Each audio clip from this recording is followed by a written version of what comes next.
The world has some truly bizarre wedding rituals. Let's go on an adventure. Hello and welcome to Capricious Conversations. Thank you for joining us today. Welcome back, sister. What's up, guys? So, the world does have some truly bizarre wedding rituals, and as always on Capricious Conversations, we only bring you the truest bizarre facts, as far as we know. If we misstep, we apologize. We do our best to do the research so that we only present true facts. But sometimes we get lazy. I mean, I worked pretty hard on this. I'm just speaking for the internet. Okay. For the internet, right? But since it is June, we are going to focus on wedding rituals. June is like the busiest month for weddings, and we want to focus on those traditions around the world that are specific to your nuptials, or anyone's nuptials, really. And there are some truly bizarre wedding facts. There are some really bizarre ones that require a lot of commitment Right? before the wedding, actually. Lay it on us. Alright, so the very first one, and you probably have heard something like this before, but let's go into a little more detail. Alright, in China, southwest China, specifically the Sichuan province, women start crying a full month before they're married.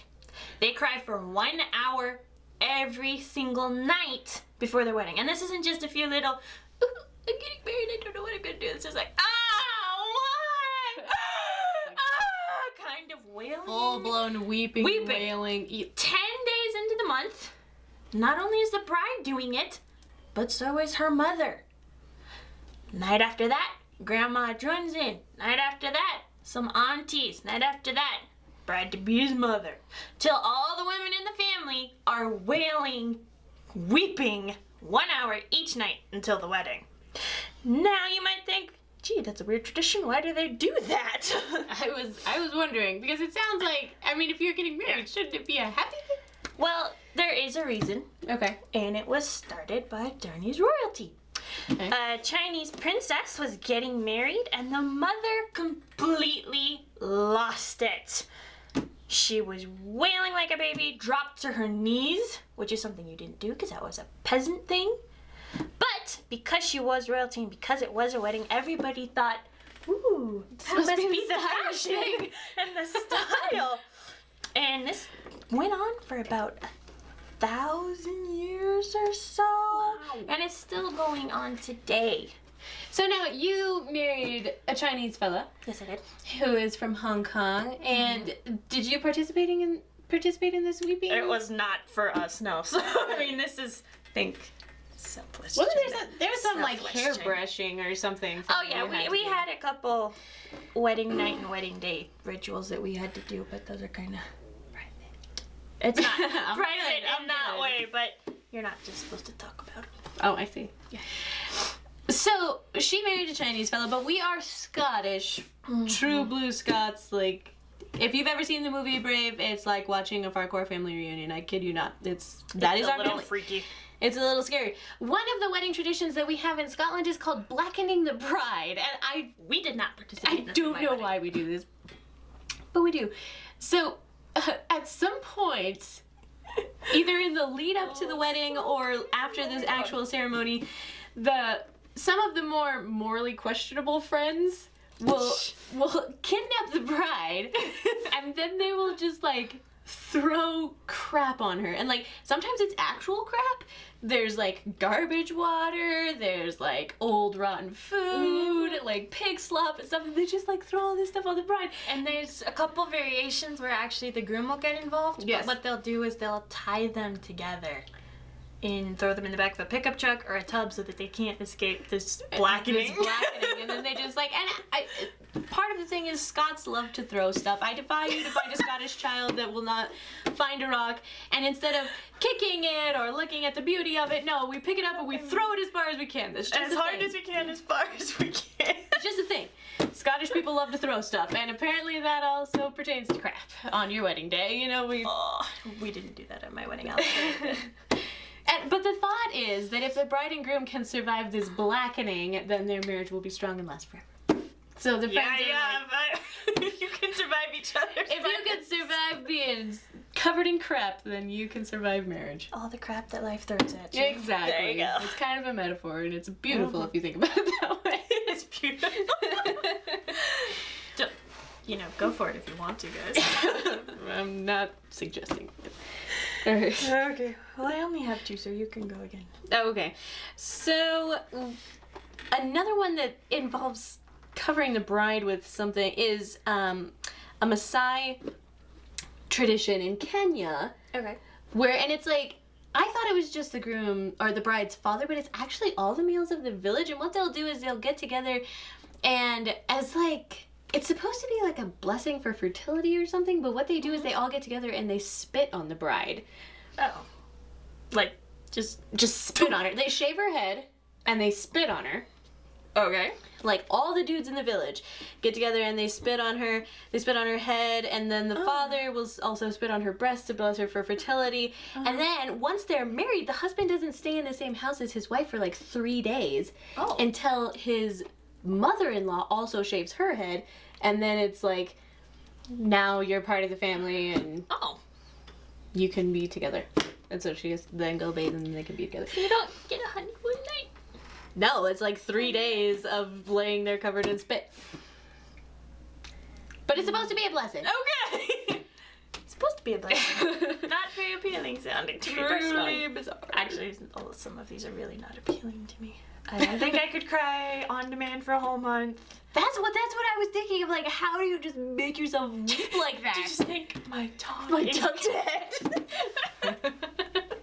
I poached something. Alright, what's another one you got? Okay, so the other one I have, this is one of the many that I actually love, and if I could have had it done, I know exactly which uncle would have done it too.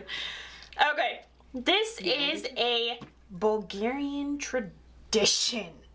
What you do is you get your loving uncle showing up at your wedding in full drag, wedding dress, heels, makeup, wig, stealing your big day thunder.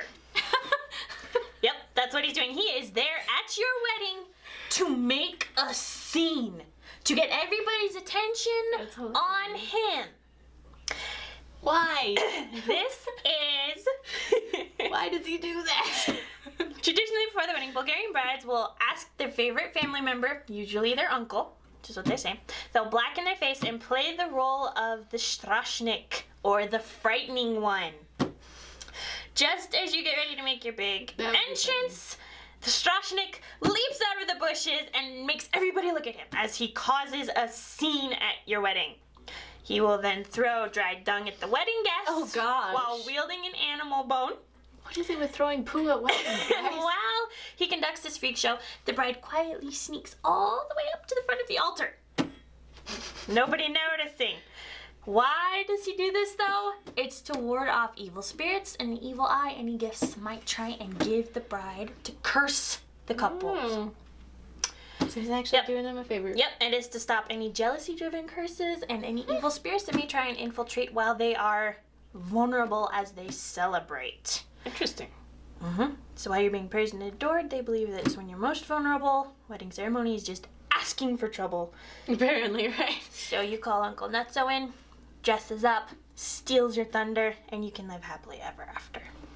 So It would have been Uncle Bud, by the way. I know. I never had a question in my mind. And you know what? He would have done it. And he would have done a great job. Okay, good. So in the Indonesian tribe, the Taidong community, they have a lot of lovely traditions. Like the groom is not allowed to see the bride's face until he sings her enough love songs to woo her to open the veil, which is kind of beautiful. But the one that is like really bizarre is that after the wedding, the bride and groom are not allowed to use the bathroom for 3 days and 3 nights. What?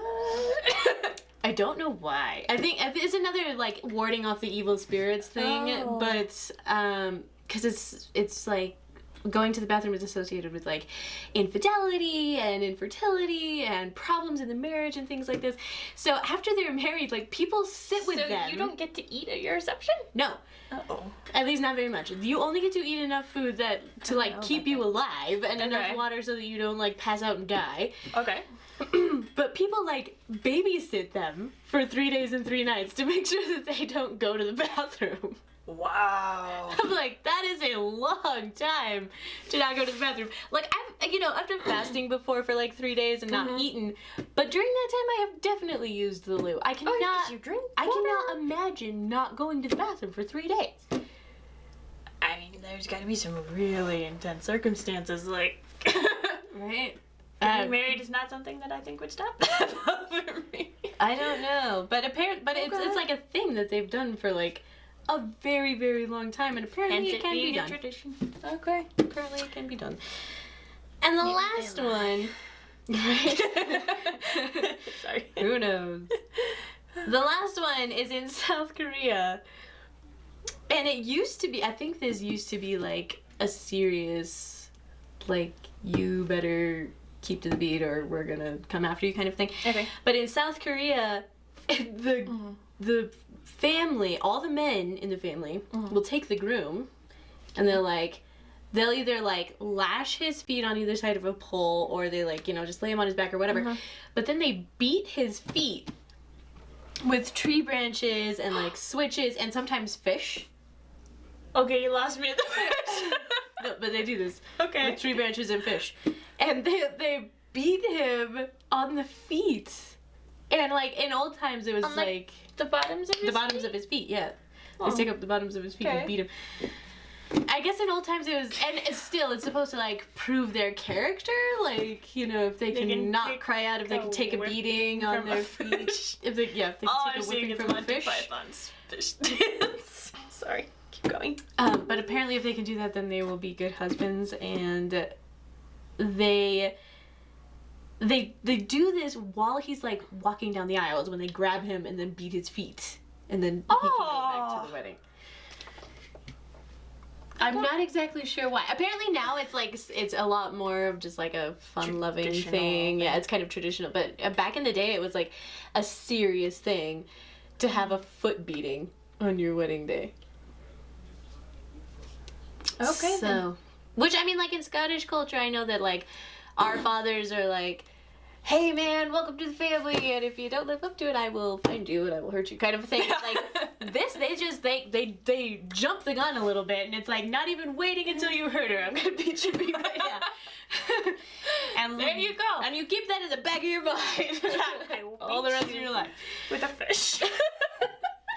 So if you know of any other wild wedding traditions, please leave us a comment. Let's start a conversation. You can leave it here or on social media. Find us on Facebook and Twitter, also on Instagram. Thank you for liking, commenting, and subscribing, and thank you for sharing this video with all your friends. Let's go on an adventure.